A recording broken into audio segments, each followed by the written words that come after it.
নমস্কার, শুরু করছি ছক ভাঙা ছটা আপনাদের সঙ্গে। আমি পাপিয়া।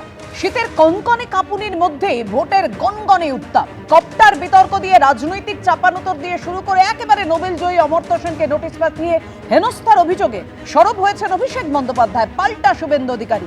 বীরভূমে দাঁড়িয়ে 250 আসনের টার্গেট বেঁধে দিয়েছেন তৃণমূলের সর্বভারতীয় সাধারণ সম্পাদক। আর অন্যদিকে আইন শৃঙ্খলার কি পরিস্থিতি সে বিষয় নিয়ে আমরা আলোচনা করব, কেননা রাজগঞ্জে টাটা মোটরসের শোরুমে তাণ্ডব এবং সেই ঘটনায় এখনো অভিযুক্তরা অধরা। আলোচনায় আসার আগে আমাদের সঙ্গে স্টুডিওতে অতিথিরা রয়েছেন, কিন্তু তার আগে আপনাদের দেখাবো অভিষেক বন্দ্যোপাধ্যায় যে কথা বলেছেন এই কপ্টার বিতর্কে। অভিষেক বন্দ্যোপাধ্যায়ের কপ্টারে না, হেমন্ত সোরেনের কপ্টারে রওনা দিলেন অভিষেক বন্দ্যোপাধ্যায় এবং তারপর ঝাড়খণ্ডের মুখ্যমন্ত্রীর কপ্টারে তারাপীঠ গেলেন অভিষেক বন্দ্যোপাধ্যায়। অভিষেক বন্দ্যোপাধ্যায়ের হেলিকপ্টারকে ওড়ার অনুমতি দেয়নি ডিজিসিএ। অনুমতি না পেয়ে হেমন্ত সোরেনের কপ্টারেই রওনা দিয়েছেন অভিষেক বন্দ্যোপাধ্যায়। দাবি করেছেন তৃণমূলের সর্বভারতীয় সাধারণ সম্পাদক যে হেমন্ত সোরেনের কপ্টারে চেপে তাকে যেতে হলো। ভোট ঘোষণার আগেই বিরোধীদের চক্রান্ত, এতে আরো জেদ বাড়ে।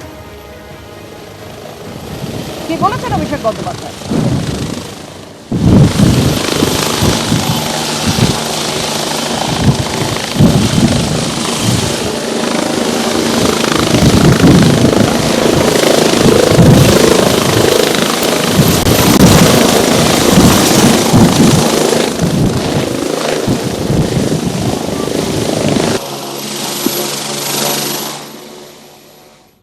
আমার যে হেলিকপ্টারে করে আসার কথা, এখনো নির্বাচন শুরুই হয়নি, নির্বাচনের দিনকাল ঘোষণা হয়নি, তার আগে থেকেই বাংলা বিরোধী এবং জমিদারদের চক্রান্ত। আমার হেলিকপ্টারের একটা পারমিশন যেটা সকাল 11টায় দেওয়ার কথা ছিল, এখনো পর্যন্ত সেটা দেয়নি। আমি বুদ্ধি খাটিয়ে আমাদের পাশের রাজ্য ঝাড়খণ্ডের মুখ্যমন্ত্রী হেমন্ত সোরেনের সাথে কথা বলে তাদের যে হেলিকপ্টারটা ছিল সেটা আনালাম। সেই হেলিকপ্টারে করে 2 ঘন্টা দেরি হয়েছে, কিন্তু বিজেপির যা জেদ, বাংলা বিরোধী জমিদারদের যা জেদ, তার 10 গুণ জেদ আমার। আমরা কোনো ধমকানি চমকানি ষড়যন্ত্র চক্রান্তে কাছে মাথা নত বা নতি স্বীকার করি না। নতুন কপ্টার বলেই পারমিশন দেয়নি ডিজিসিএ, ঠিক কি বলেছেন কেন্দ্রীয় মন্ত্রী সুকান্ত মজুমদার।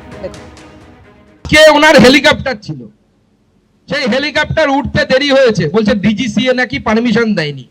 ডিজিসিএ মানে হচ্ছে ভারত সরকারের যে সংস্থা, যে কোন ফ্লাইট কোথায় যাবে, হেলিকপ্টার কোথায় যাবে তার পারমিশন দেয়।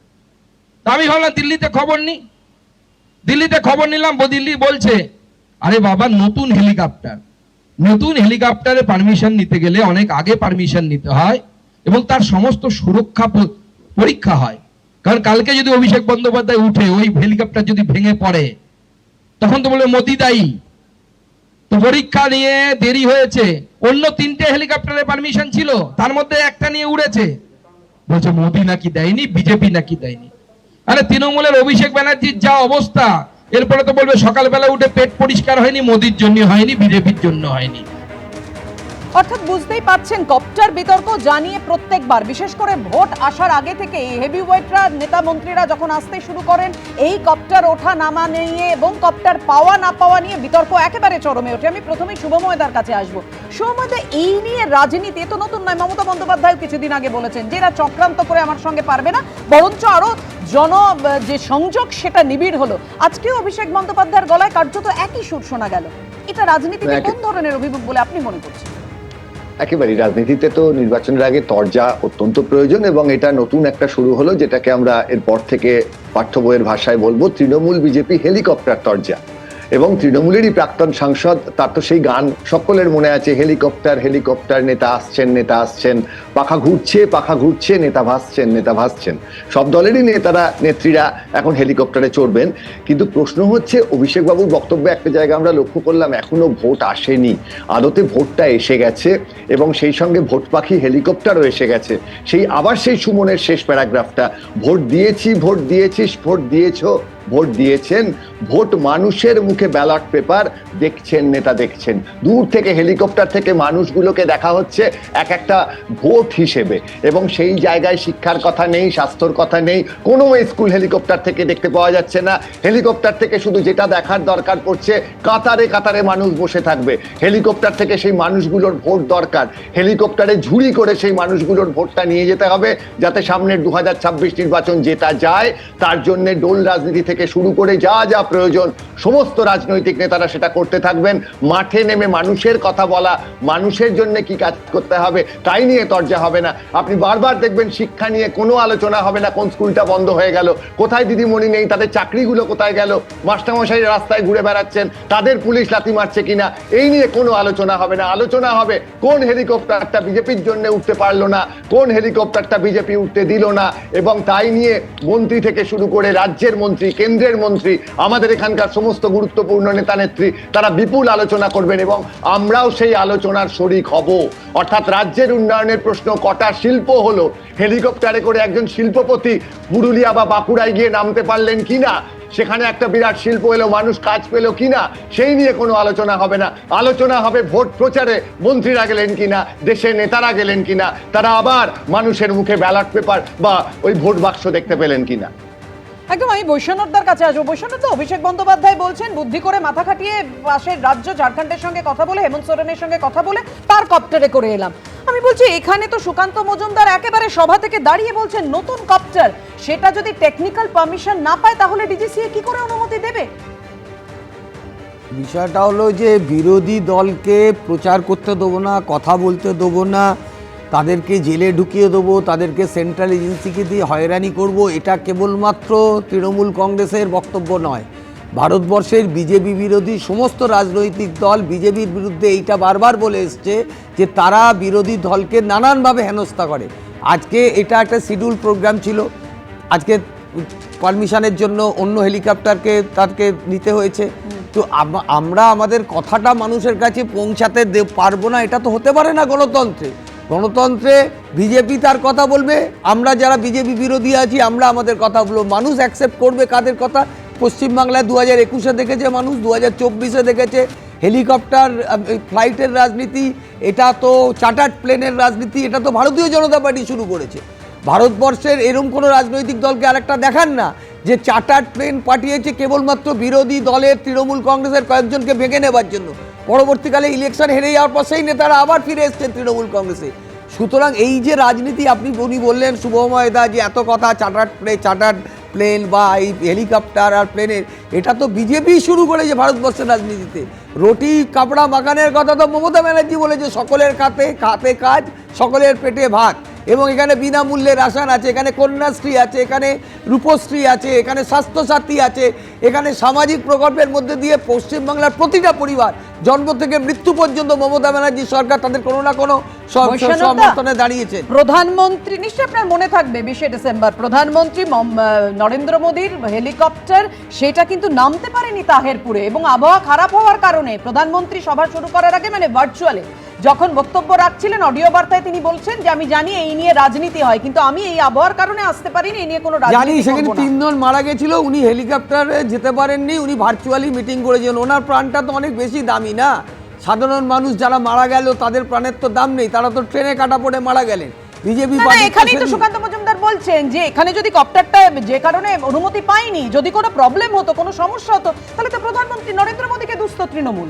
এইটা তো আপনি তো নিজেই দেখিয়েছেন। আমি নরেন্দ্র মোদীর সঙ্গে তুলনা করলেন বললাম যে নরেন্দ্র মোদীর মিটিংয়ের দিন 3 জন বিজেপি সাধারণ কর্মী মারা গেছে ট্রেনে কাটা পড়ে, তাদের প্রাণের কোনো মূল্য বিজেপি পার্টির কাছে নেই, কিন্তু প্রধানমন্ত্রীর প্রাণের মূল্য খুব বেশি, তাই উনি এখান থেকে এয়ারপোর্ট থেকেই ভার্চুয়ালি মিটিং করলেন, কুয়াশা ছিল বলে।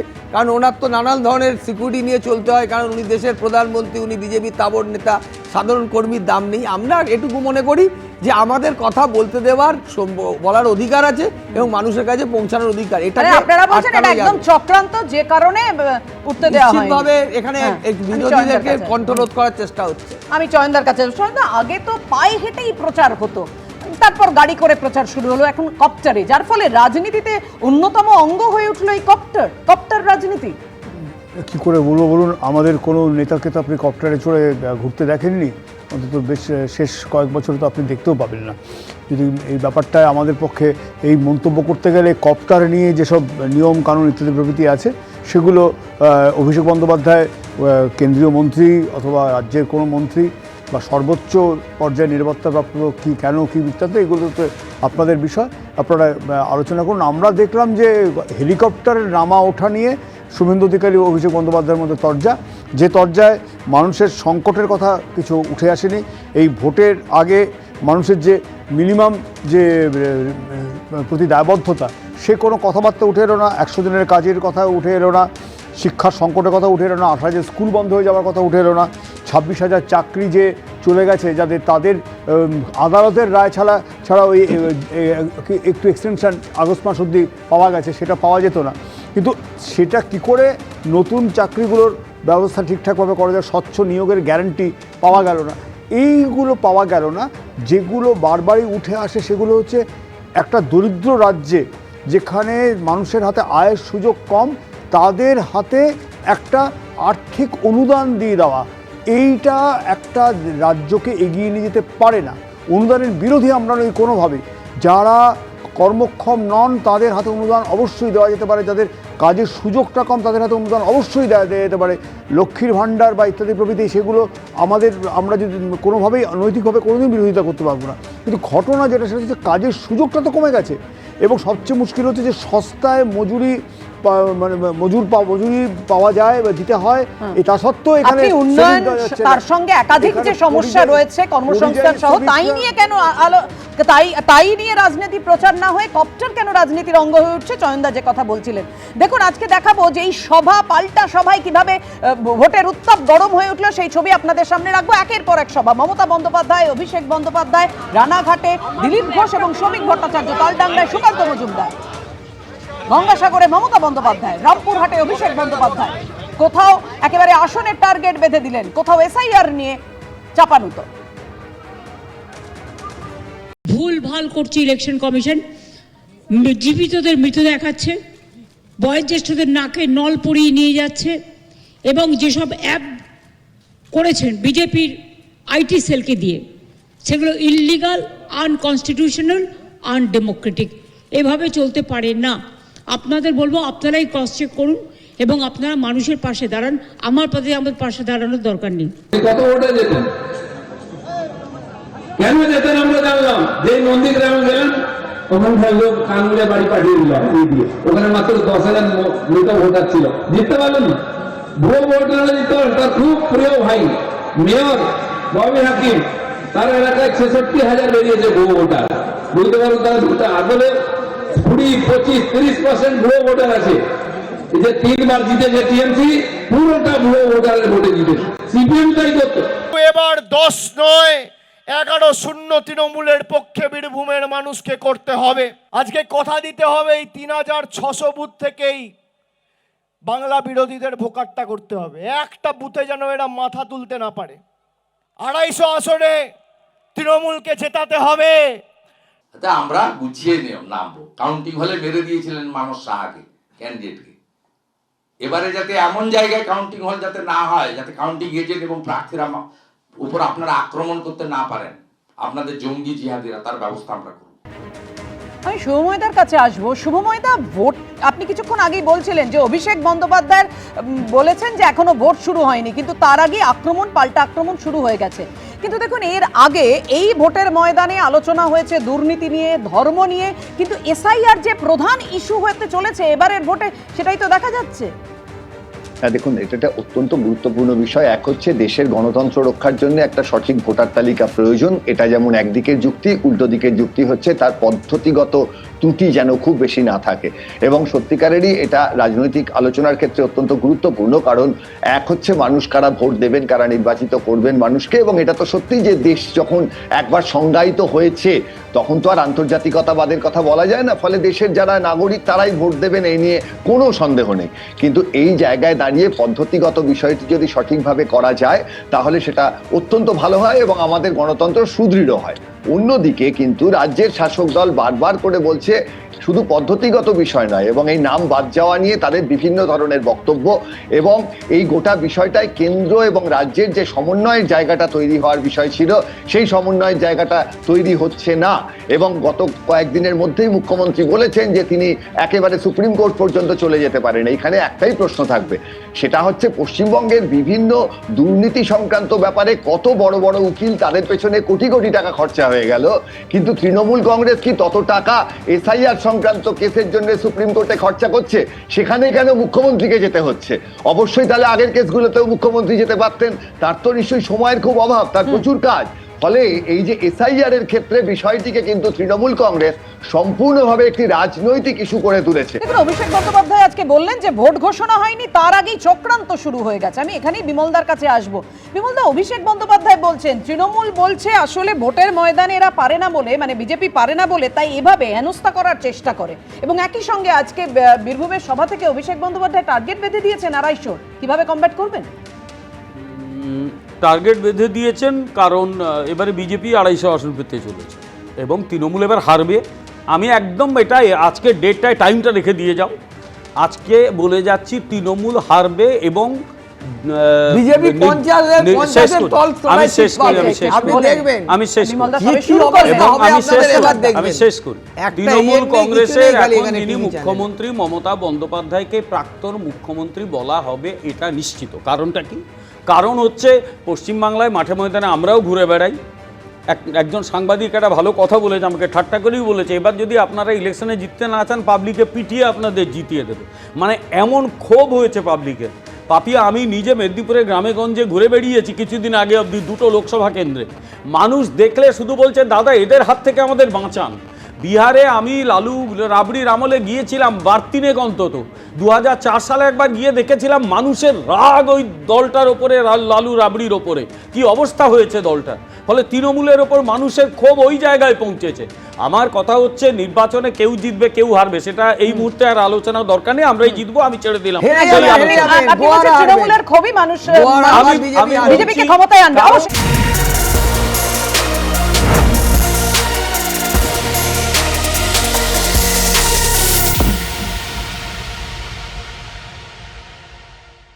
এবিপি আনন্দ, এগিয়ে থাকে, এগিয়ে রাখে।